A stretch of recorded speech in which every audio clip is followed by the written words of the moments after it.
This is the SpaRetailer Podcast, where we talk retail, business, and all things related to the hot tub industry. I'm your host, Megan Kendrick, owner of SpaRetailer Magazine.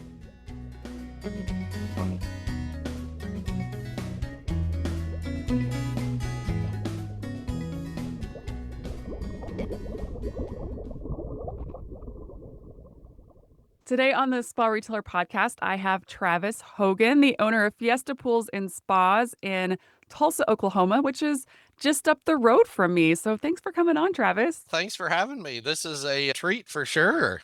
Well, the treat was a couple months ago. Was it even that long ago? I can't remember. Jeez, I know it probably has been a couple of Right? months, I know. but it doesn't seem that long ago. It But when really I go back doesn't. and start counting things, I'm like, oh, wow, that was 2 or 3 months. Time I has know, flown yeah. by here lately.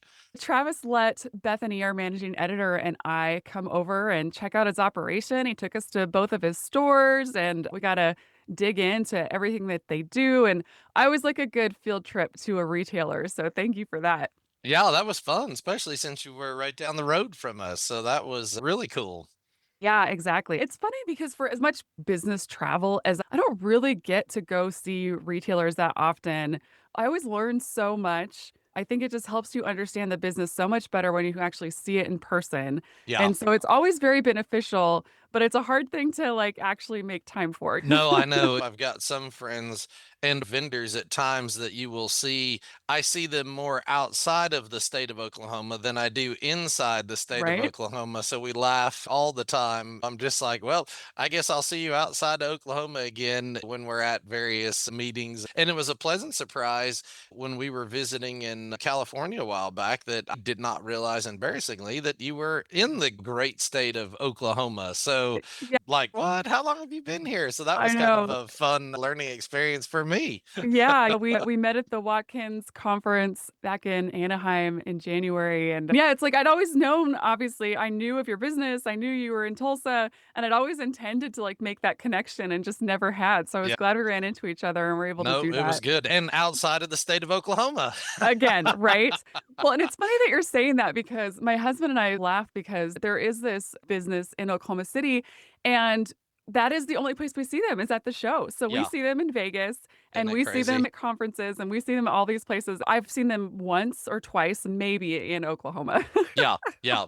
No, it's a weird anomaly, but it happens. And I'm like, well, always thankful for when it does. But, to Yeah. your point, it is always fun to get out, see what other retailers are doing. You could pick up on things or maybe things that are more difficult to pick up in a conversation necessarily. And so that's Yeah, when it's fun, a lot of fun. absolutely. So good. Yeah, we were glad to have you. It was Yeah, fun. it was a lot of fun and we definitely learned a lot. How did you end up in the hot tub business? You guys also do pools as well. So you have Yes. pools and spas. Yep. Sometimes people have pools and spas in their names, but they only actually do one or the other, but you guys do both. Yeah, so we do in-ground gunite, in-ground fiberglass, and we do above-ground pools, then we do hot tubs and service. So most things related to pools and spas, we do. We've been fortunate. Fiesta's been around since about 1956. So diversification is good and bad. Sometimes you've got a lot of different focuses or almost like 4 separate companies, but it's good in that if one area of the industry's having a harder time than the other, hot tubs, for instance, above ground pools, in ground pool, whatever, it helps to diversify us and make us well rounded. They're almost 3 or 4 separate businesses, which can make it a little challenging at times. So, Yeah. but we've been doing it. Fiesta's been around since 1956, so we've been here for a long time. Yeah. Well, I mean, you obviously have not been around since No, 1956. no, I'm not that old yet, so No. I probably act a heck of a lot younger than I even should act. My wife tells me all the time, getting on to me, acting way younger than I should. But no, we we came about the business, man, we're probably going on 21 years. I started in maintaining pools. So we kind of started that route, and that kind of grew into us having a little store in a town of Wasso, north of Tulsa, and then expanded into Tulsa when we heard that Fiesta was for sale. It was really kind of funny. Remember vividly, we as business owners, we get all kinds of just trash mail, and everyone's clamoring for our attention. Buy this.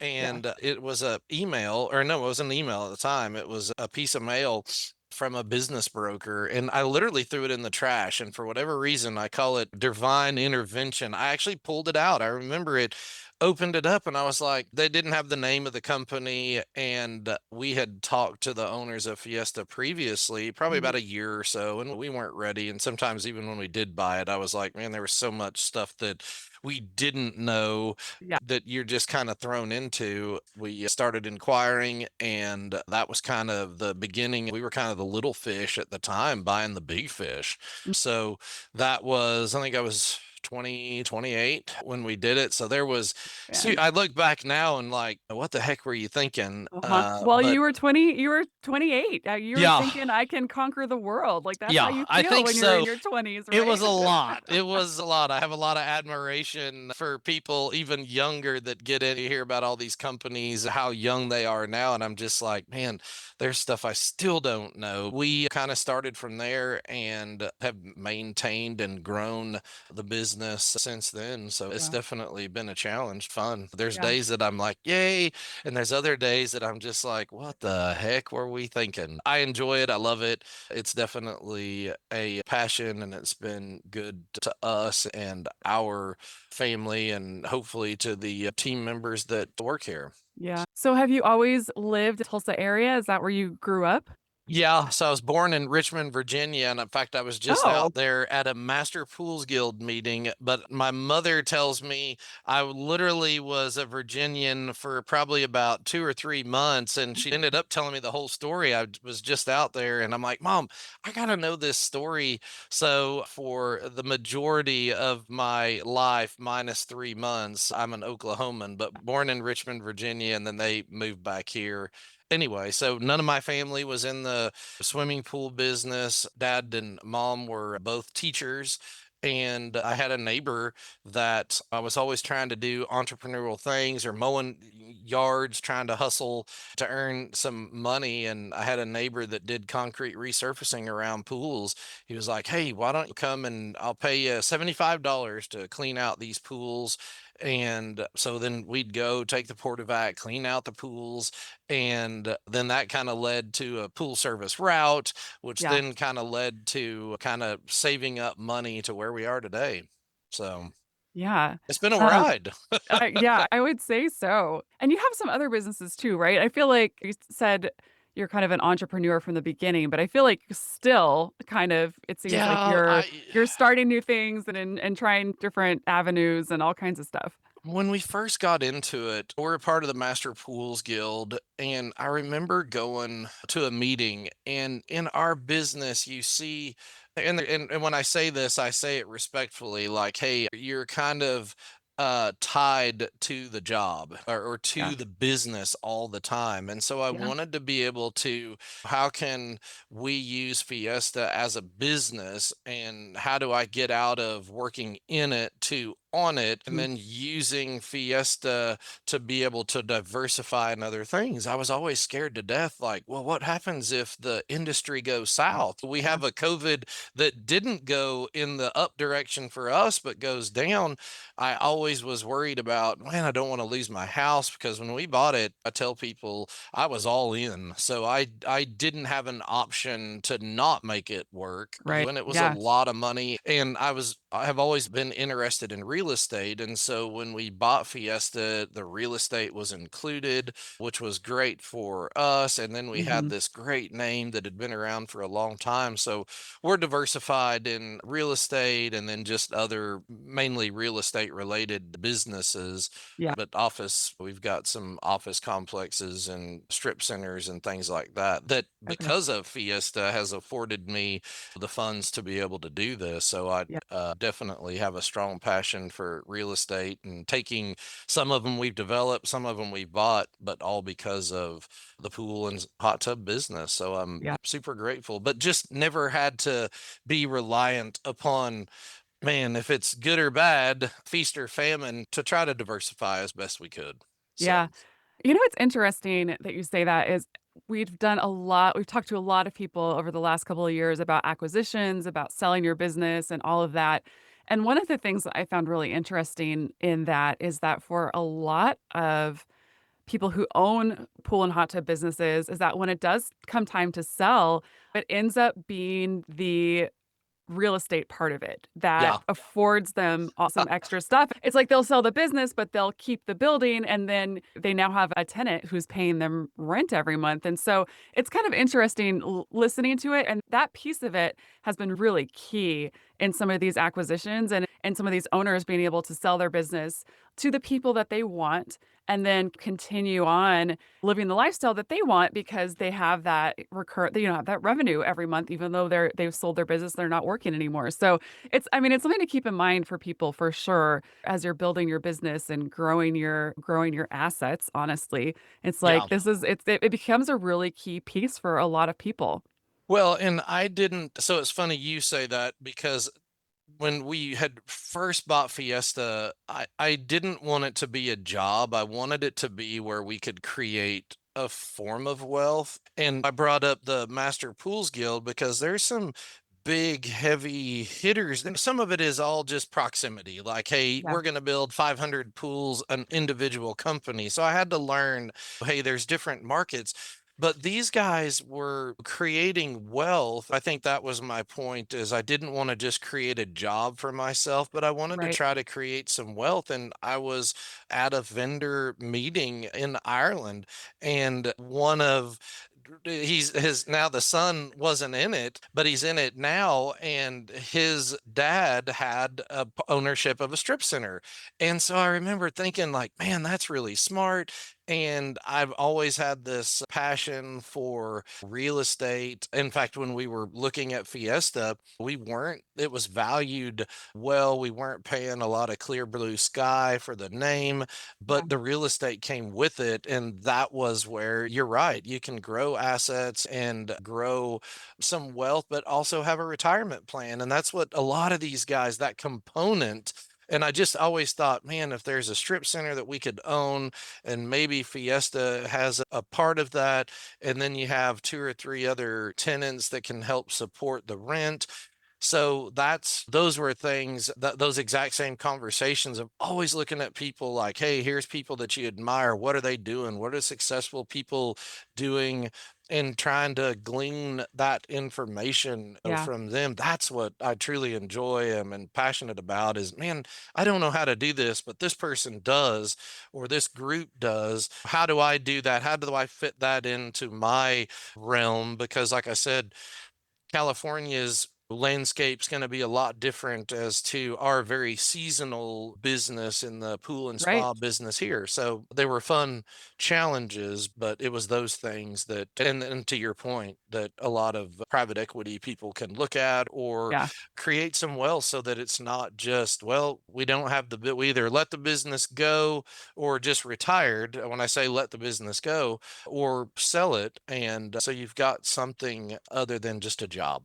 Yeah. Yeah. That was a Exactly. big, long way to say something other than just a job. Yeah, but that's it. But I mean, it's true though. I think a lot of us do that. And I'm honestly sitting here thinking, like, well, what did I do when I bought my business? Was I buying myself a job? I'm not really sure. Well, and sometimes we It's get something to into think it. about, right? Yeah, no, we totally do. So, I mean, there's nothing wrong with that. But people that know me know I love to travel. And so that's kind of my passion, is to be able to get out and Yeah. travel. I don't do golf, travel in shirts.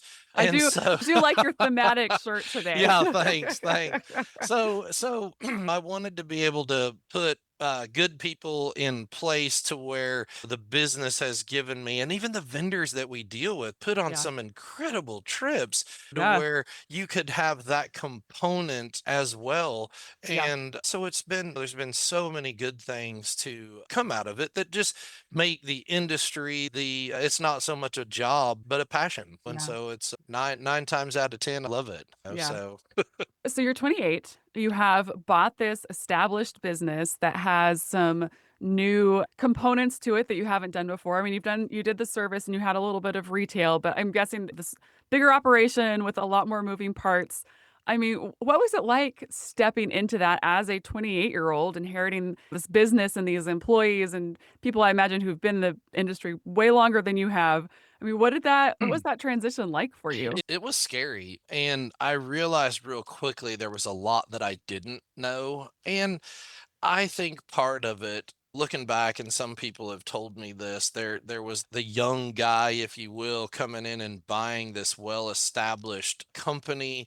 So there were some people that honestly wanted to see you fail, and it was hard. And even Uh, somewhat, I had a friend tell me, Travis, when you do this, he was older friend, much wiser, but he said, hey, you're probably going to lose half the people. And I remember being really upset with him, like, man, I'm a likable guy, or not upset with him, but I did not like to hear that advice. And yeah, over the years, it was true because I really didn't know what I was doing. And in some regards, I more had service and retail experience, but construction was a bit foreign to me. yeah, And there's still things that I'm constantly wanting to learn, but I felt a bit more secure.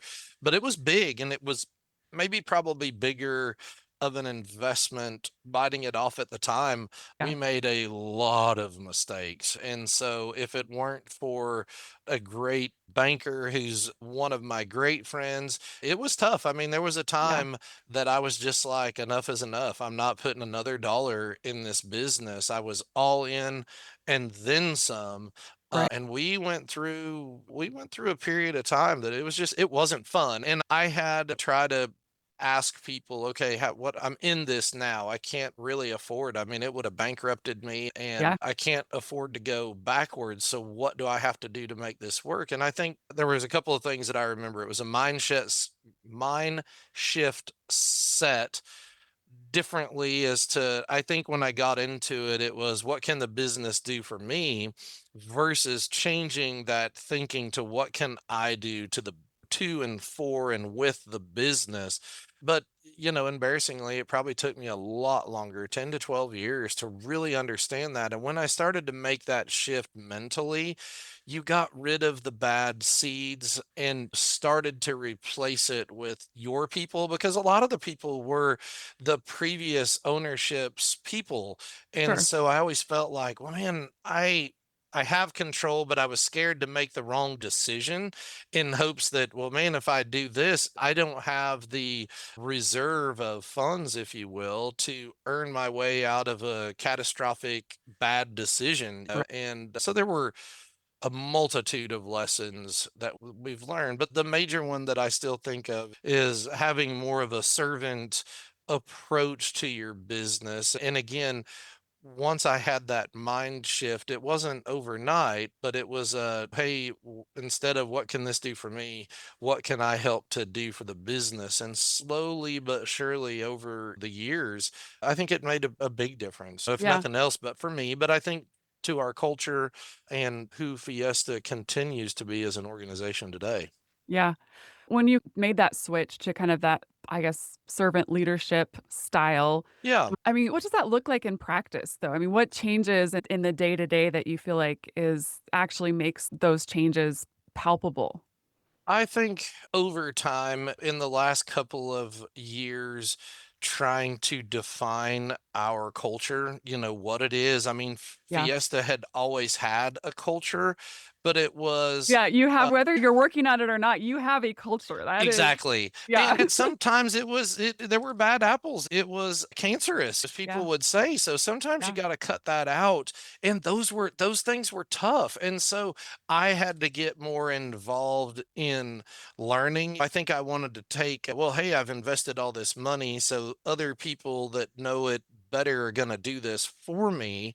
And sometimes it was analysis paralysis and just not knowing what to do. I was the young guy. These people had way more experience that were in the organization. Some of them had worked 20, 30 plus years. So sometimes it's harder. You've got this young, energetic person that thinks he's going to change the world. And some of that attitude can be helpful, but you ruffle a lot of feathers when you're doing that. And a lot of it was, I just didn't understand. So some of it I had to be kind of put in my place, if you will, sure. um, in maybe being a little bit more patient that things weren't going to happen overnight. And I didn't Yeah, have deep pockets to be able to buy my way out of bad decisions, yeah, was really the main key. But I think it's yeah, just that mind shift and then listening and learning a little better versus, well, hey, just do it my way because I'm the owner type thing. And I don't know that I took that approach, but I think some of my actions would have put that, probably been off-putting in yeah, that regards, you yeah. know? Man, I can relate to that so hard. Like, you buy a business and then I mean, you do have all of these ideas, but I think you just kind of expect not expect, but it's like you're putting in all this work and you kind of expect those results right away. Yeah, And I think totally. that like you are just not prepared for that slow build. Yeah. Where it's like these things take time. And also, maybe you're not going to launch 10 new initiatives in a year. Like that's not real. Like that's not realistic. Like let's dial it back and feel like every year I learn like okay, this is the actual capacity that we have and you may launch this year, but you may not see the fruit of that for another 2 years. It's like you just gotta like stay the course and Yeah. believe in what you're doing and just continually work to make it a little bit better and a little bit better and a little bit better. And it's like, and slowly but surely you start to see the payoff. But it's like, Yeah. you want it to be, because yeah, you've invested a lot of money. You really need this to work. Yeah. But yeah, that there is that it is a slow build and it is so, so hard to Well, accept that. and And in it's stressful. It's very yes, it's stressful. super stressful. And I remember thinking, and I mean, I think it's probably even worse when we're in an on demand society now. I mean, we get on Netflix and we can watch the whole series in half a day or a Yes. day. Yes. But We're I an remember, instant gratification yes, generation. yeah, so Absolutely. and I was probably more, somebody put this very eloquently that I have to tell myself, it's all the little things that nobody sees that leads to the big things that everyone wants. So they see these, man, well, what did you do to get there? You lost 100 pounds.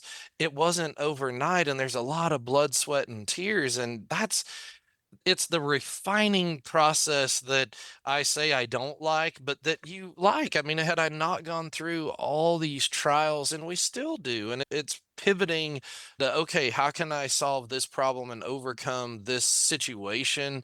And not like, well, the world's coming to an end type mentality, because I Right. kind of had that mentality like, man, if this one person leaves, but that one person was really the person or a couple of people that needed to leave. And Mhm. that terrified me to Yeah. just, I don't know what this person knows that's been here for a long time, but whether I liked it or not, those changes happened and we're still here today. Yeah. And so I'm very thankful. Try to again look at people as assets versus liabilities. And we talked about the servant leadership. I just looked at probably more as, hey, your team, your employees, if you will, are a liability. And I would always say, well, hey, at any time they can leave, but I'm stuck to this business. And but I think it was that mind shift is, oh man, your team sometimes is your greatest asset and your greatest liability, but at the same time, that mind shift is, no, they're an asset. They're what makes the culture and the people and why they want to come to Fiesta, and that's who we are. And so it Yeah. took me I am very much a people person, but it took me a long time to really understand that as and believe it. I think I believed it in talk, but I don't know that it was always in my heart to feel that way again. And so it wasn't hey, you wake up an epiphany and one day I'm this way. There's still things that I fight, but it's been for the better and we're still Yeah. here. I still like it. And but it's been like you said, it's tough. I mean, owning a business is not for the meek and mild. And there's been days that I'm just like, oh man, it would be nice to have just steady job, Yeah. steady income coming in, not have Yep. many cares of the world. And it's just not realistic. And Yeah. so for me, and I probably would make a horrible employee to somebody just because I've been so fortunate to work for myself all this time. Yeah. But I think it's the mind shifts and then just being open to learning and knowing that, hey, even as the leader, I don't have all the answers. And so I try to be probably sometimes more transparent with my team and people maybe than I should is, hey, we might put on the capes of Superman and Superwoman, but there's days that we're just like, "Man, I don't know the solution to this problem." And so I Yeah. think it's that transparency with your team too that helps to grow versus I thought, well, I'm the leader. I'm supposed to have all the answers and no one can really see you. And there's lots of different philosophies on thought and whatever your opinion is on it, great. But Yeah. I try to take just hey, let's be real. Here's the transparent approach and here's the struggles and celebrate in the wins. So I right or wrong, it's just there's a lot of those little things that most people don't see. But at the end of the day, this is what I signed up for as a business owner, whether I truly signed up for all the other little that come No, with. No. you just don't know Yeah. until you're in it. And it's kind of interesting too is that it's really hard to explain it to other people when Yes. they haven't been in that situation. Yeah. As well, it's like they just don't understand that pressure. Even people who have very high-powered, high-pressure jobs, unless it's your business, you don't really understand, like, what that feels like on a day-to-day basis, that just, like, you have to succeed. There's no other option. Yeah, and I would tell our team, I'm like, guys, listen, again, I'm all in. I can't go find another job that'll get me out of the debt that I'm in Yeah, with this company. And so I've got to make it work. And sometimes, too, it's a lot of pressure that we put on ourselves, especially if we have other employees, team members that work with us, as to, hey, yeah, you've got a lot of lives that you affect and just payroll and yeah, how somebody put it to me is to, hey, we pay taxes, which helps to fund these things in the community. And so you start to think about it, and it's an honor, but it can be burdensome at yeah. times, especially when maybe the economy's not going so great, or we've had 45 or 60 days of rain and we can't build anything and the people aren't coming. And so you have to pivot and again try to put yourself around other people that help to build you up, kind of the iron sharpens iron. Like, hey, business owners kind of get it. I go to a monthly CEO roundtable and we kind of joke it's counseling for business Oh, CEOs because 100%. we're talking about, man, I can't believe this person did this or we're having this problem. And man, if it could just only be, if it weren't Yes. for this would be great. And so it kind of makes you feel like, well, you're not alone out there. Yeah, Like we all kind of share a common bond as to we're taking a risk and going all in to do what we're either passionate about. I mean, it's kind of like you took the same risk when you bought the spa retailer years ago. I mean, yeah, it's scary, and yeah, so you got to make it work. yeah, And that's just what I kind of keep saying. Now, as we've been doing this for a while, some things get a little easier and it's not as, oh my gosh, I can't afford to lose this person now. It's like right. now we're trying to take the time to find the right person for our culture. So I like working on those problems versus freaking out about, oh my gosh, what happens if Megan leaves and she's the core of our company? And there are those people, but I always feel like, okay, well, there's other people out there that can do some of these things, Yeah, type example. So, yeah, yeah. I like that you have found that group of people that you can go to because I think it's so important to have that as a business owner because I think going from an employee to now to the business owner, you realize that like, "Oh, I don't have anyone to commiserate with anymore." Yes. Like, I can't talk Yeah, to my employees about, like, how hard I mean, I could. They're very kind, lovely people. it is. It's like Correct. but there are some things you just don't want to share with them, and you shouldn't share with them Yeah. so it's good I think it's so good to find that group of people that you can have those conversations with that really understand what that feels like, and it's something that I've said multiple times, but I will continue to beat that drum because I Yeah. do think it's important, 1, for your own mental health, Yeah. and 2, I think for you to grow as a leader and grow as a business owner, I think you need to surround yourself with other people who are doing that and trying different things and maybe approaching things in a different way than you are. I just think it's so important, and I think sometimes entrepreneurs tend to be kind of like a lone wolf, like, they're Yeah. just usually, like, doers, and Yeah. we're just gonna go do it. We're gonna the answer is to work harder, and that's we'll just work harder to make it Yeah. happen, and I think it's just really important to have a good sounding board of people who they don't have to be in the same business, but they are in business and they understand that what that feels like, and so people, if you do not have that person or that group for yourself, I really think you should find it because even Oh, if you've been yeah. doing this for 30 years or 50 years or however long, there's still new things to try and more that you can learn and different ways of doing things or thinking about things. I mean, it's just and I think that's I know for you, but also for me, like that's part of the fun of it Yeah. is the learning new things and trying new things and I've realized that my what I really enjoy doing is, like, refining all of the systems and trying new ways to do things more efficiently, and I get a lot of joy out of that, which is Yeah. super weird, but I know. that's what I really like about this. Yeah. Well, and I found that, I mean, just in the last couple of years. So, to your point, I think it's great to surround yourself with a team within the industry, but then also the CEO group is just, we're all in different fields, insurance, construction.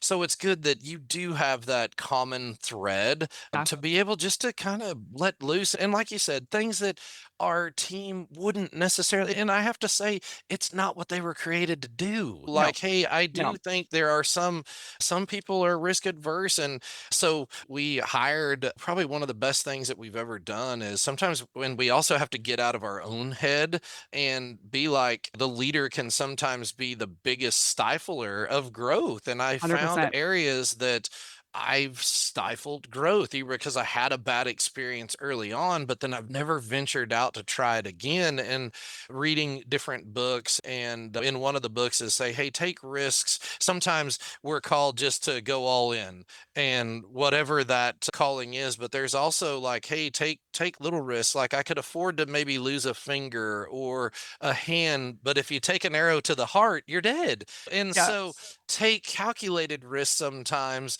unless you just get the big calling that it's like, hey, I want you all in and here's what I want you to do. Well, then different story. But I've now learned to try to calculate risks that aren't going to sink the ship. And we brought in a consultant who's a dear friend of mine to help us better define our culture. And we have a leadership team that we meet every Monday. And that's good for me because yeah, it's a group of trusted individuals within our organization that we can openly talk about, hey, what's working, what's not working, what can we do better, what is it that we don't know, what are some threats out there. And so it's been good for me because I've had to kind of relinquish control as much as sometimes I'd like to think that I'm not as much of a control freak. I kind of am. And we did personality profiles to help us understand, hey, Megan's really great at the processes, whereas I'm not. I'm a high level, I'll get the rocket going, but I'm not always good about fueling it up in the details. So things will get yeah, lost. So then put somebody behind you, an integrator, to work on the details to where y'all complement each other. And I can do what I do really well, and they can do. And so then I don't have to feel like I have to do it all myself. And yeah, people have said it's lonely at the top. And I felt like, okay, I can understand why people think that, but at the same time, when we surround ourselves, just sometimes for our own mental health is yeah, great. yeah, And getting a different perspective can be refreshing. yeah. So when you bought Fiesta, it was the one store.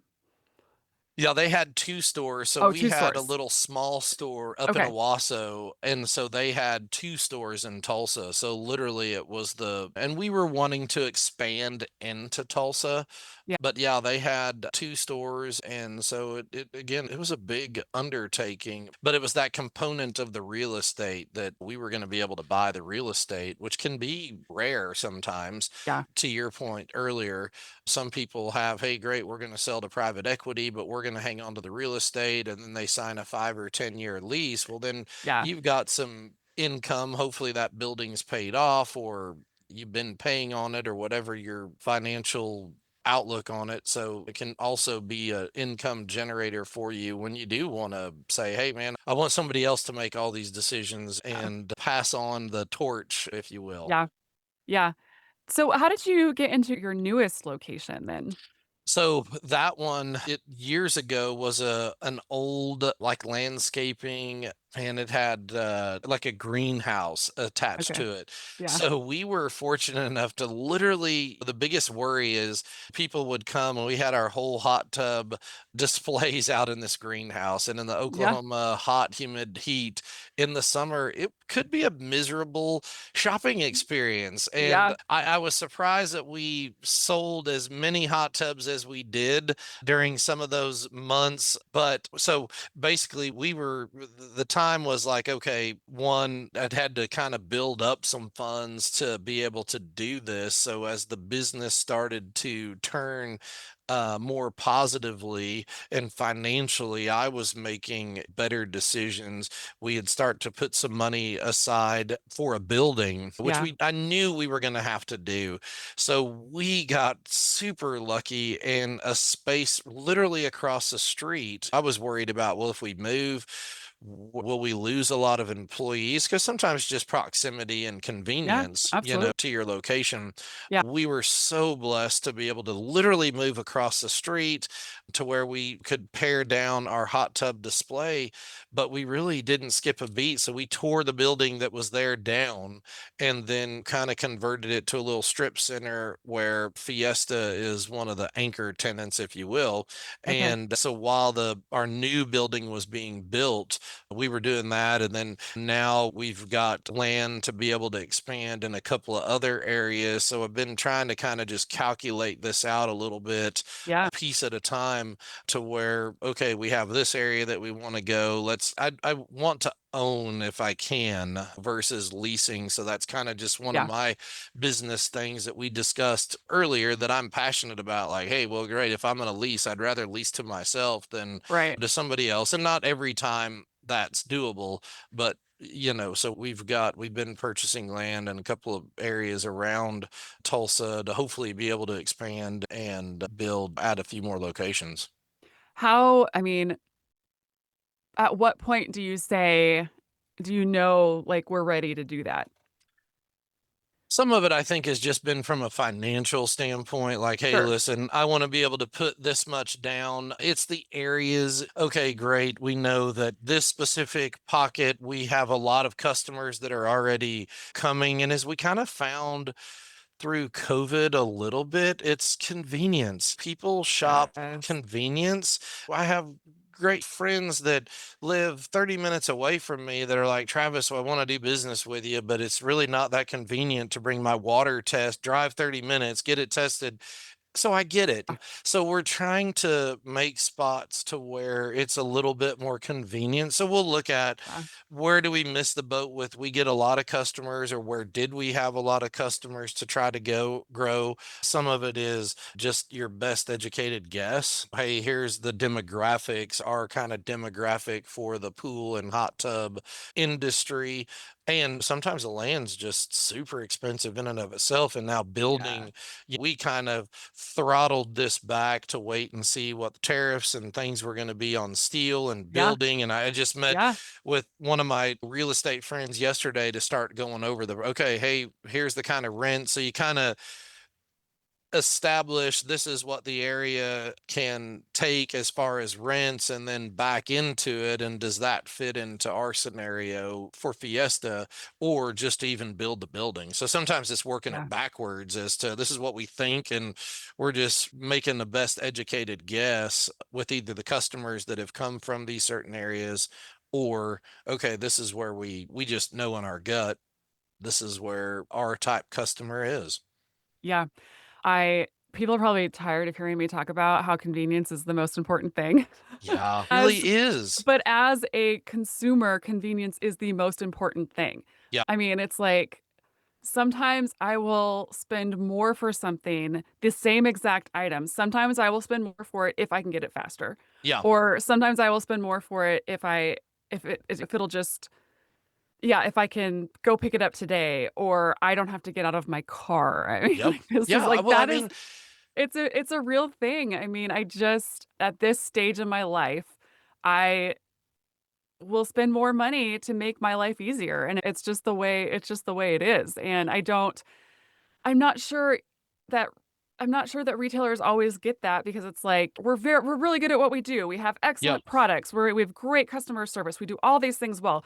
There's no reason for anyone to not come to us. yes. But I'm telling you, I'm not gonna go to you. I'm just I not. know. I'm Well, and just that's not. what, and I mean, these are great friends that hit me.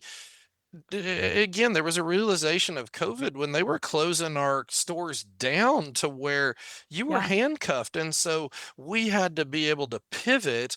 But also, I mean, to your point, in everyday lives, like, yeah, Travis, I want to come and do business with you. It's yeah, just not feasible. And so it's a little scary sometimes because, well, hey, just because we've been around since 1956 doesn't mean we're going to be around for another 50 some odd years. And so I think we, as an industry and as individuals, we need to try to best pivot as to meeting the customer where they are versus thinking, well, hey, I'm Fiesta Pools and Spas. They're just going to come to me because we've been here for so long.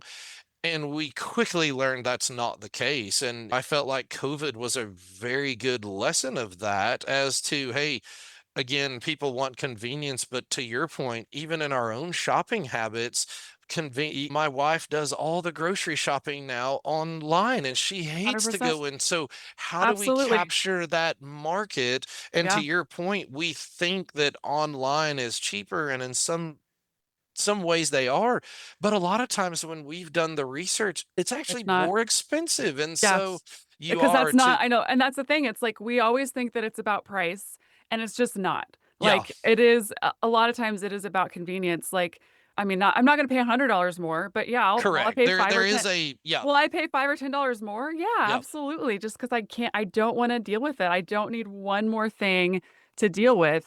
Do you think for our industry, do you think convenience is proximity, or do you think there's other things that we should be doing too? Man, I do. I think proximity is a big factor. It was funny. I read a book called The Let Them Theory, and it was kind of just talking about letting people let them be them. Like, I can only control my actions and how. And so it's weird. I'll make the correlation here is you got to meet people again, kind of where they are. Like, Yeah, unless you do something so unique that people will seek you out, you build the best widget that's unlike any other thing out there. But come on, there's other chemicals, there's other, sometimes people, hey, well, it's not like Fiesta, so we want to deal with the people. So yes, you will have those people that will seek you out, yeah, but our products aren't so unique that there's not something else like it. And so then that's where the proximity and convenience factor comes in, that a lot of things in our lives, where I was going with the book deal, was just that sometimes our friend circle is just, well, yeah, this is my neighbor across the street and I see him all the time, so versus my true. friend that lives in California. And so you build a better bond maybe with your friend across the street than in California, and it's the same with our shopping habits. I will tie this all in, Yeah, but it's kind of true as just proximity. So, what I've been trying to think is, well, hey, is bigger better? Do we use technology to where we could do more stores and be able to put our hot tubs online? Or you have, and when I say online, people to be able to look at. So, there's going to be the people that want to touch it and feel it. So I think right now it's, and as things are getting more expensive, how do you handle these big, huge box retail? You got yeah, to have a lot of revenue coming in to be able to afford those. So could we be more yeah, nimble with smaller stores? I don't know. That's kind of what I'm trying to process now as to, hey, what's the world, our industry going to look like in 2 to 5 or 10? Because there's been a ton of consolidation, as you well know. And sometimes it's tell me about it. refreshing and sometimes it'll scare you to death. Like, Yeah, okay, well, is this going to be like the Polaroid camera? And we're thinking nothing's like the Polaroid. And then all of a sudden, it's gone. Now it's a rarity, and people are like, "Oh, yeah, I want to take Polaroid pictures," and that cycle may or may not ever come back around. And so yeah, I want to try to be doing all the things that I can do within my power and knowledge to stay ahead of the curve with some thinking. And sometimes I take a step back to say, okay, let's not be so quick to get out there. Let's see how this is going to pan out to where I yeah, didn't throw my whole investment into one bad deal. And now it's like, well, shoot, it's going to take me 2 or 3 years to recover from this because I went all in on something that really wasn't tried and tested yet. And so yeah, again, it's a different philosophy in business and how people do things. There's successes on both sides. But right now, our industry is in such a transition that yes, sometimes it's a little scary. Sometimes it's more about the numbers than the relationships that you've had with people for so long. And that's yeah, disheartening to me sometimes. But I get both sides, but I don't always have to like it. And so yeah, I'm in this, hey, well, your old win, well, it's changing. And so we have to, whether I like it or not, adapt to the changes that I like. And that doesn't have to define who I am as a person to mean I have to change with it.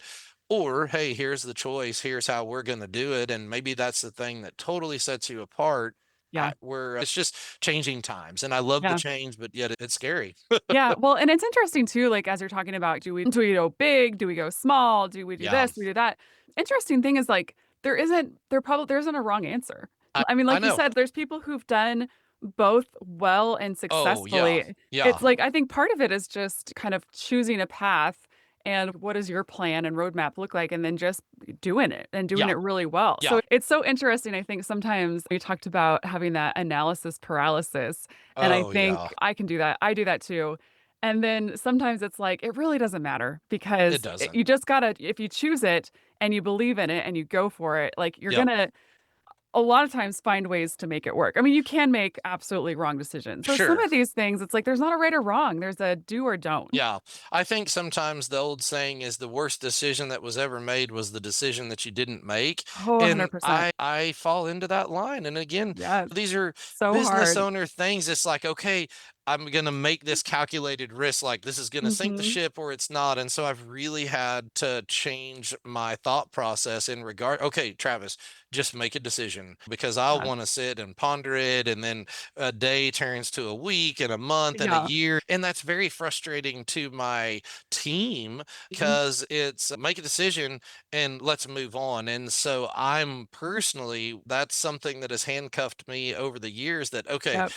is this life or death? Being able to quickly analyze those things. And to your point, Yeah. to the big and small, there is no right or wrong answer. We vacillate, hey, what's the right size, if you will? But because there are some beautiful big stores Yeah. that people in our industry have done a fantastic job of Yeah. creating and are hugely, hugely, if that's a word, successful. But yeah, so that's kind of where we are as to, hey, do we want maybe we can get more stores with less of a space, or we just want one big store that people will drive to? And that's kind of the question, the proximity. Just how far are people willing to drive to get our service or product? And in some things, they'll drive 30, 60 miles away to, hey, build a Yeah. pool, or, but not necessarily to get your water tested, Yeah. as much Yeah. as I would Exactly. love to think that. So it Right. just Yeah. kind of all Exactly. depends on the category of the product we're trying to sell for people. Yeah. Mentioned the tariffs. How has that sort of unknown impacted your decision making this year? It's just been so I think it's unknown of it all that just made it so hard to figure out what do I do next when I don't know what anything's gonna cost.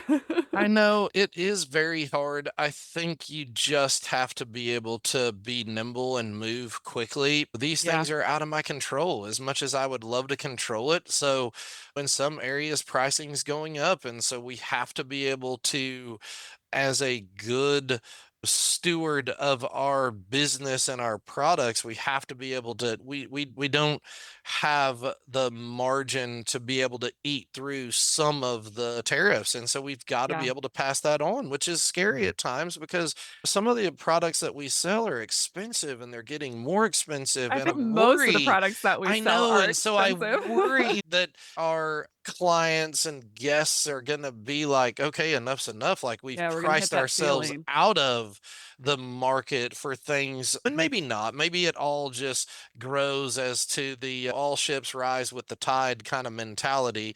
Yeah, So I used to, worry sick about stuff. And part of it was just, I can't, these aren't things that I can control, but I can control how I respond to it. I can control the health of our business as to do we increase prices? Don't we increase prices? And I think, and we kind of experienced some of this even through COVID, is that yeah, it's not just me saying this as Travis Hogan, owner of Fiesta.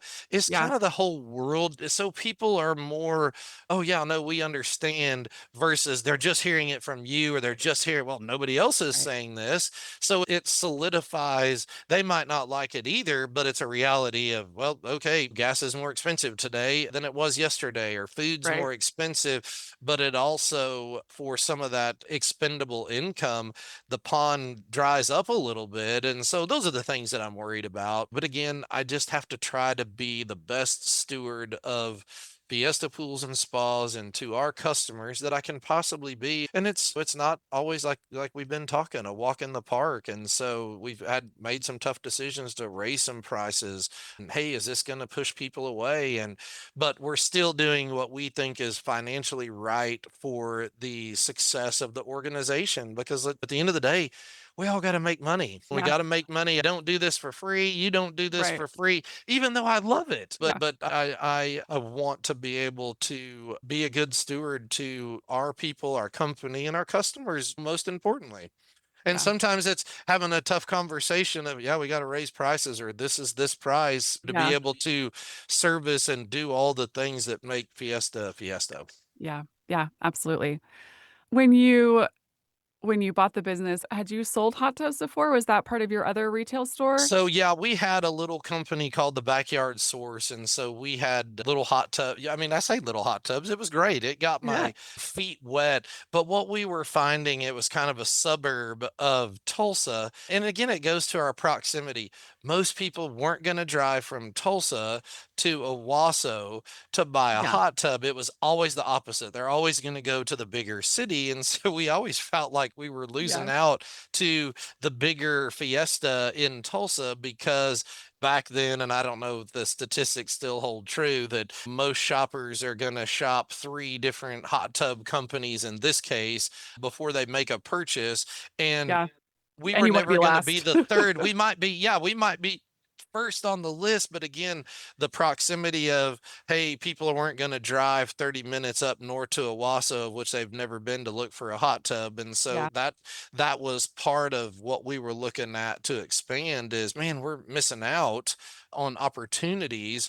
What do we do to try to grow if this, and that's where Fiesta, just the timing and being able to put it all together, kind of happened. So it's, you kind of look back and you're like, man, I can't believe, all that it's been 20 years, and just all the things that you learn and the yeah, people that you meet. Our industry is such, I talk to other people in the real estate business and construction, and our industry is really unique as to, we sell fun products and we're around a lot of people where it's mainly happy, like, hey, we're helping to make people's lives right, better, whether from a health standpoint, just a quality of life, and we sell fun products. yeah, So our businesses should be fun.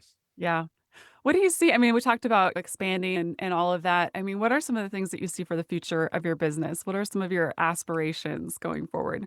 I think aspirations to be a better version of myself personally, but as Fiesta better. Like a Mhm. good, what do we do to try to be the best Fiesta that we can be? And what do our customers either demand of us or what do the customers want Yeah, to best serve them? And then trying to get with people, plan for the future as to, hey, some in our industry don't have an exit strategy. Like, hey, okay, there will be an end time yeah, that either I want to get out or we pass this or we sell it. So I yeah, think planning for the future right now too, like I said, like we were talking earlier, there's some uncertainty in the consolidation. You have a lot of private equity that's coming yeah, in. Some of it good, maybe some of it not so good. I don't yeah, know. The yeah, time will tell.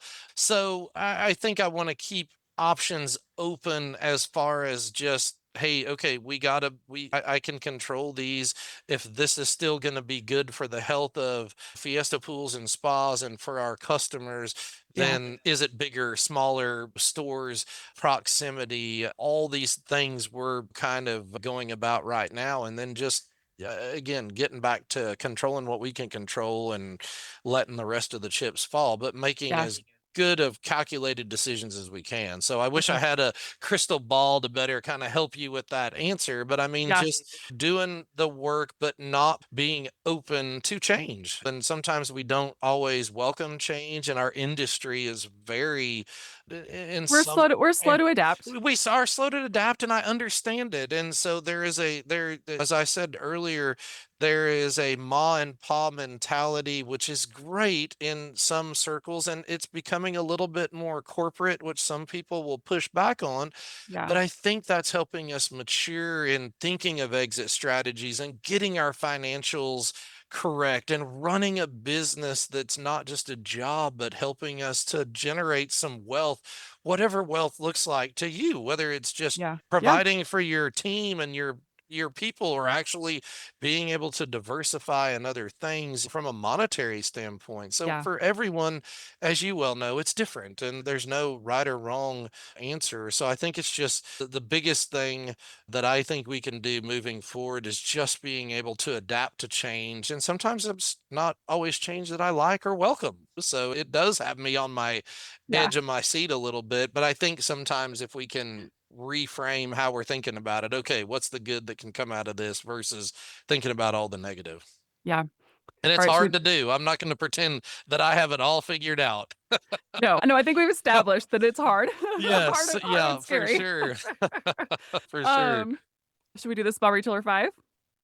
Yes, I think you were nice enough to give me the questions. A couple of them I had to go back and do some research for. So, Yeah, all yeah, right. fire away. All right, all right. So what was your first hot tub sale? Do you remember? So, my first hot tub, I think, and this is where I was like, I was Well, no really, one's gonna be able to fact check this, yeah, so, that's true. There you know, was we'll never know if you're right. Yeah, we were a marquee spa dealer at the time, and I think it was a Mirage LX, and it was to a customer who is ironically a customer of Fiesta now.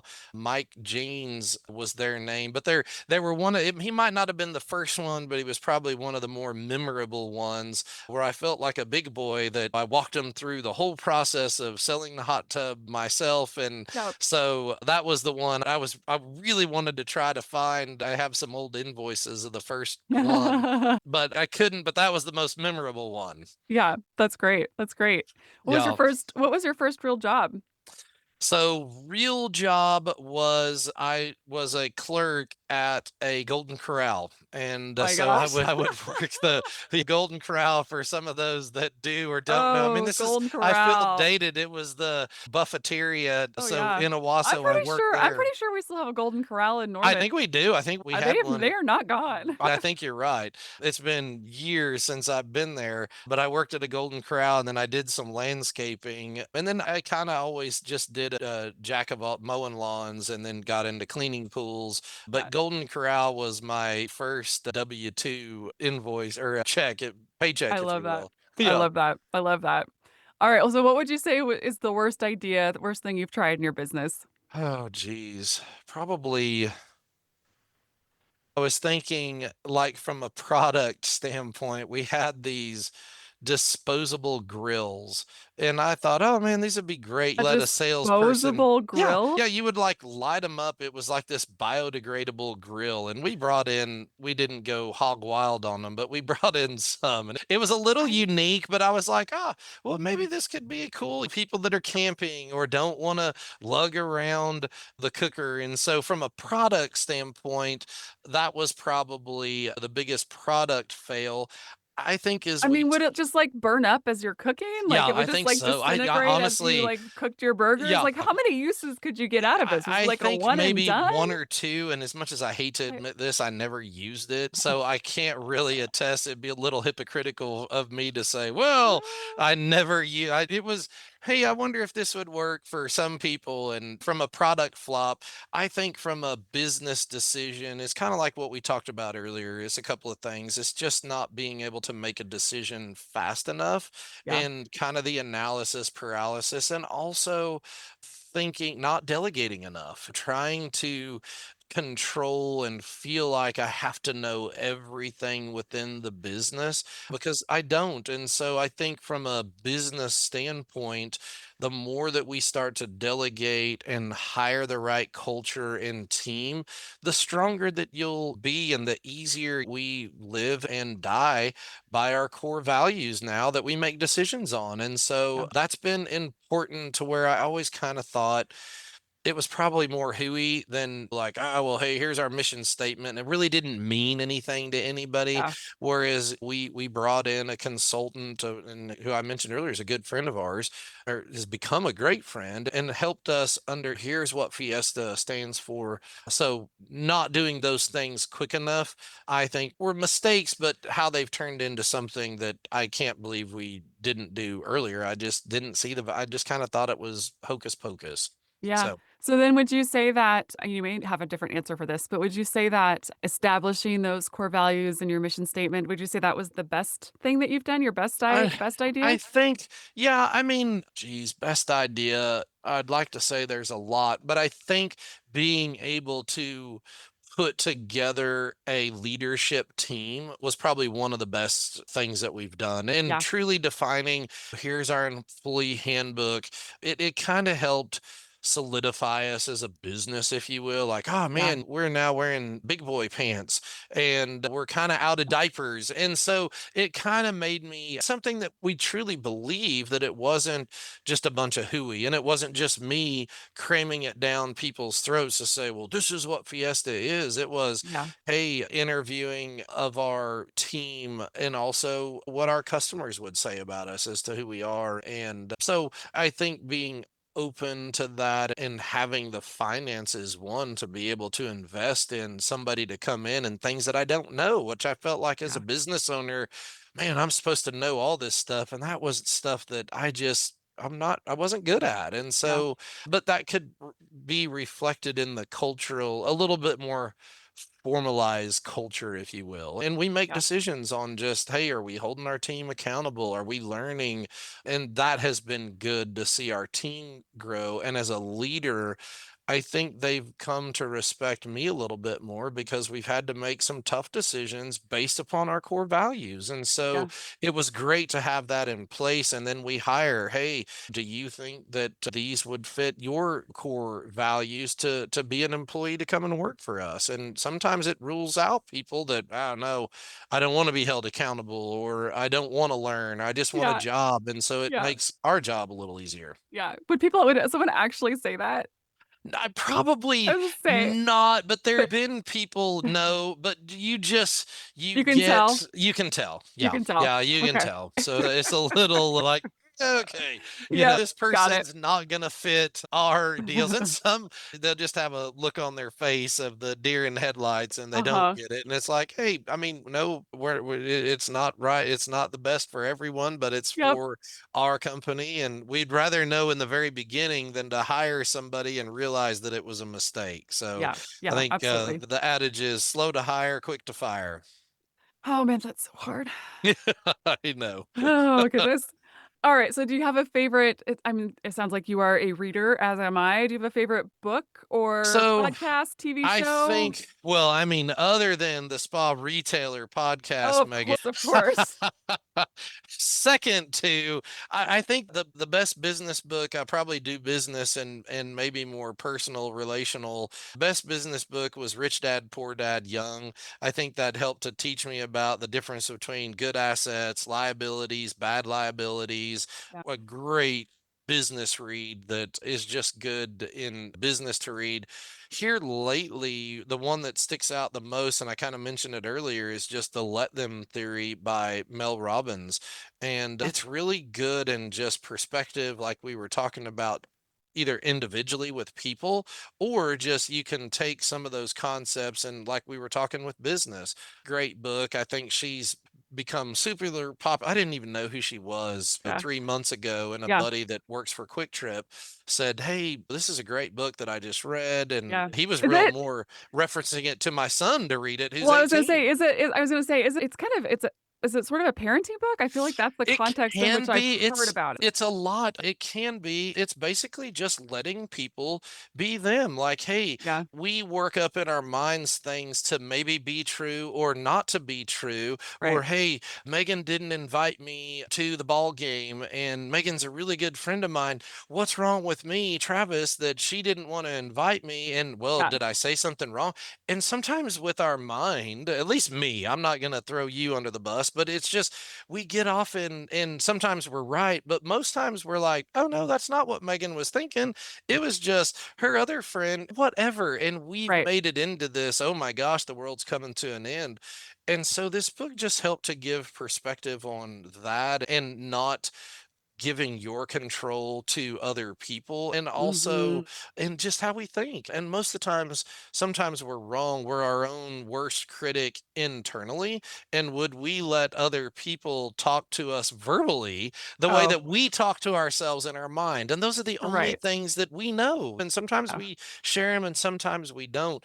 But this book was really good, and you can relate it, take bits and pieces to a lot of different things and apply yeah, it to everyday life. So it was really good. And she's very real, very practical, and like, oh, yeah, man, no, I can relate to you versus, oh my gosh, this is billionaire, whatever. I can't relate to this person, right. Yeah. whatever. And so it was very relatable. And I think it's maybe why it's become so popular. It's Yeah, just, I've been hearing a lot about it yeah, lately. highly recommended. I think I've read it. I listened to it. I don't do a lot of reading, but usually when I'm Oh, driving, I listen to a ton of audiobooks, and that's one I'll play at 1.7, 1.8 the speed, and I probably am on my third time to just kind of listen to it, and you'll pick up different things, and you can try. And it's not perfect, but it's helped in some things where I thought, oh my gosh, this person or this thing, or just yeah, let them be them and quit making it about you, okay. because we think of ourselves more than other people think of us 100%. most of the time. It's like the best it's like one of the, like, main lessons in life that we I still know, can't quite right? Yeah, I'm comprehend. like, well, okay, Yeah, maybe so I do. I mean, you you're put it trying to that teach way. my 5-year-old it's not all about you, and And she get a grip, does, Megan, no one really yeah, and cares. she does go in to say, hey, as parents, when you talked parenting earlier, there are things that no, you don't just let your kids be their kids. But Oh, it was interesting to even give perspective to that. As hey, yeah, as parents, we're here to discipline and guide and to help them be the best individual humans they can right, be. right. But it did give perspective on how to handle different things with our kids. And Yeah, so it was very thought provoking, of which I like. yeah. Oh, you do want your kids to be like little mini versions of you, and Yeah, I think so. sometimes when they're not that, it can be very hard to like, "Oh, I don't know what to do with this, like, Oh, I know. wholly unique creature." I'm telling my 18-year-old son, like, I tell you not to do all these things because I've either done them or I don't want you to eat all this junk food because you'll gain 50 or 100 pounds. So he doesn't understand it. And I'm just like, okay, again. And that's where you're like, okay, well, just let him. You got to let him go Yep. through They gotta certain learn some things. of Like, these things yeah, themselves. yeah. So it's always entertaining, Yeah. always learning. Yeah. Well, Travis, thank you so much for coming on the podcast today. I really Yeah, this appreciate was it. great. Yeah, I loved it. it was good to see you again and nice to chat Yeah. and yeah, hopefully I'll see you in the States sometime and Yes. not Oh, yeah, for only sure. off on all I'll our be intentional. excursions. We'll have to just do it. I'll come to you this next time. There So you go. that would be good. Well, thank you so much. I feel it as an honor to just be conversing with you and to know you. So I really appreciate that a lot. So Well, thank you.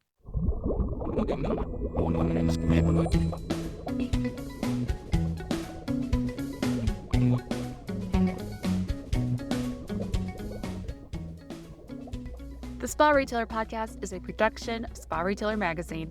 Let us know what you think by leaving a review or emailing us at podcast@sparetailer.com. Thanks for listening.